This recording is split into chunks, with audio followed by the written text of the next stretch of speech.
DCB മീഡിയയുടെ പുതിയൊരു വീഡിയോയിലേക്ക് സ്വാഗതം.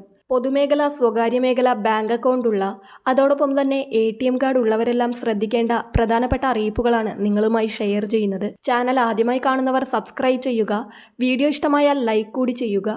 പെൻഷനോ ശമ്പളമോ അല്ലെങ്കിൽ മറ്റ് ആനുകൂല്യങ്ങളോ ഒക്കെ മാത്രം സ്വീകരിക്കുന്നതിന് വേണ്ടി ബാങ്ക് അക്കൗണ്ടുകൾ കൈകാര്യം ചെയ്യുന്നവർ നിരവധി പേരുണ്ട്. അത്തരത്തിലുള്ളവർക്ക് വലിയ വെല്ലുവിളികൾ വരുന്ന ഒരു മാസം കൂടിയാണ് ഈ ഏപ്രിൽ മാസം മുതൽ കുറച്ചു മാറ്റങ്ങൾ വരുന്നുണ്ട്. അതായത് നമ്മുടെ ബാങ്ക് അക്കൗണ്ടിലെ തുക പൂർണ്ണമായും ഇനി എടുക്കുവാൻ സാധിക്കില്ല.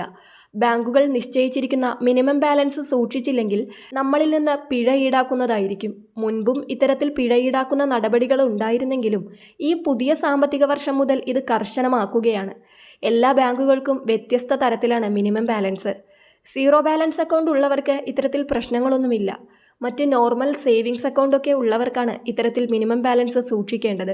നമുക്ക് ലഭിക്കുന്ന ആനുകൂല്യങ്ങളൊക്കെ ലഭിക്കുന്നതിന് വേണ്ടി മാത്രം ഉപയോഗിക്കുന്ന ബാങ്ക് അക്കൗണ്ട് ആണെങ്കിൽ ആ ആനുകൂല്യ തുക മുഴുവനായും ഇനി പിൻവലിക്കാൻ സാധിക്കില്ല. അക്കൗണ്ട് സീറോ ബാലൻസ് ആക്കി ഇട്ടുകഴിഞ്ഞാൽ എല്ലാ മാസവും ഒരു നിശ്ചിത തുക ഫൈനായി ബാങ്കുകൾ ഈടാക്കുന്നതായിരിക്കും. ചിലപ്പോൾ അക്കൗണ്ട് നിർജ്ജീവമാക്കപ്പെടുവാനോ അല്ലെങ്കിൽ മൈനസ് ബാലൻസിലേക്ക് പോകുന്നത് ഉൾപ്പെടെയുള്ള വിവിധ കാര്യങ്ങൾ ഇതിൻ്റെ ഭാഗമായി ഉണ്ടാകുവാൻ സാധ്യതയുണ്ട്. നിങ്ങളുടെ അക്കൗണ്ടിൽ ബാലൻസ് ഒന്നുമില്ലാതെ ആയിക്കഴിഞ്ഞാൽ പിന്നീട് എപ്പോഴെങ്കിലും അക്കൗണ്ടിലേക്ക് തുകയെത്തിയാൽ അതുവരെ എത്ര രൂപയാണ് പിഴ വരുന്നത്, ആ പിഴത്തുക നമ്മുടെ അക്കൗണ്ടിലേക്ക് വരുന്ന തുകയിൽ നിന്ന് ബാങ്കുകൾ ഈടാക്കുന്നതായിരിക്കും. അതിനാൽ ബാങ്ക് ഗുണഭോക്താക്കൾ ഇക്കാര്യം പ്രത്യേകം ശ്രദ്ധിക്കുക. അടുത്ത അറിയിപ്പ് ATM ഇടപാടുകളുമായി ബന്ധപ്പെട്ടതാണ്. നിലവിൽ നമ്മുടെ ബാങ്കിൻ്റെ ATM ബ്രാഞ്ചുകളിൽ നിന്ന് പണം പിൻവലിക്കുന്നത് സൗജന്യമാണ്. പണം പിൻവലിക്കൽ മാത്രമല്ല, മിനി സ്റ്റേറ്റ്മെൻ്റ് എടുക്കൽ, ബാങ്ക് ബാലൻസ് പരിശോധിക്കൽ പോലെയുള്ള വിവിധ കാര്യങ്ങളെല്ലാം തന്നെ ATM കാർഡ് ATM മെഷീനിൽ ഇട്ടുകൊണ്ട് നമുക്ക് പരിശോധിക്കാം. ഇങ്ങനെ പണം പിൻവലിക്കൽ ഉൾപ്പെടെയുള്ള നിരവധി കാര്യങ്ങൾ നമ്മൾ ചെയ്യാറുണ്ട്. എന്നാൽ എല്ലായ്പ്പോഴും നമുക്ക് ഏത് ബാങ്കിലാണ് അക്കൗണ്ട് ഉള്ളത് അതേ ബാങ്കിൻ്റെ തന്നെ ATM ബ്രാഞ്ചുകളെ ആശ്രയിക്കാൻ കഴിഞ്ഞെന്ന് വരില്ല. അതിനാൽ തന്നെ മറ്റേതെങ്കിലും ബാങ്കുകളുടെ ATMകളെ നമ്മൾ ആശ്രയിക്കാറുണ്ട്. അത്തരത്തിൽ 3 മുതൽ 5 സേവനങ്ങൾ വരെ മാത്രമാണ് ഒരു മാസം സൗജന്യമായി ലഭിക്കുക.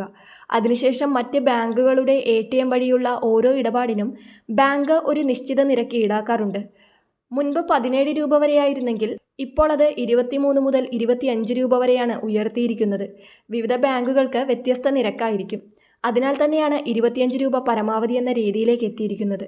ചെറുകിട ബാങ്കുകളിൽ അക്കൗണ്ട് ഉള്ളവരെ സംബന്ധിച്ച് അത്തരം ബാങ്കുകളുടെ ATMകൾ കുറവായിരിക്കും. അതിനാൽ മറ്റ് ബാങ്കുകളുടെ ATM ബ്രാഞ്ചുകളെ നമ്മൾ ആശ്രയിക്കേണ്ടി വരും. അപ്പോൾ അങ്ങനെ ചെയ്യുമ്പോൾ വലിയൊരു തുക നഷ്ടമായി മാറും. സൗജന്യ പരിധി കഴിയുമ്പോഴേക്കും പിന്നീട് ഓരോ ഇടപാടിനും 25 രൂപ വീതമൊക്കെ അക്കൗണ്ടിൽ നിന്ന് പോവുക എന്നത് വലിയൊരു നഷ്ടം തന്നെയാണ്.